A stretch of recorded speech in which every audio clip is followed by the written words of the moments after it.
wazi ya kwamba jirani yako sio adui yako halisi. Badilisha mtazamo wako. Ikiwa ulikuwa unamuona jirani yako unaishi naye kwamba ndiye chanzo cha mateso yako na maumivu yako, leo ninakwambia jirani yako sio adui yako halisi. Mwajiri wako sio adui yako halisi. Badilisha mtazamo huo.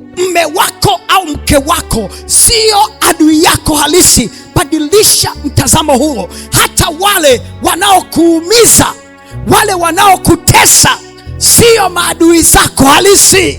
Biblia inaeleza bila kujali ukubwa wa matendo na maovu ambayo mtu huyo amekutendea, ya kwamba adui yako halisi sio yule mwanadamu ambaye analeta vikwazo katika maisha yako, ambaye analeta shida na mawazo na chuki juu yako. Yule sio adui yako halisi. Sikiliza, Biblia inaeleza wazi ya kwamba adui halisi yupo katika ulimwengu wa roho. Biblia inasema, bali ni juu ya falme na mamlaka na wakuu wa giza hili na majeshi ya pepo wabaya katika ulimwengu wa roho. Hao ndio maadui tunaopambana nao kila itwapo leo.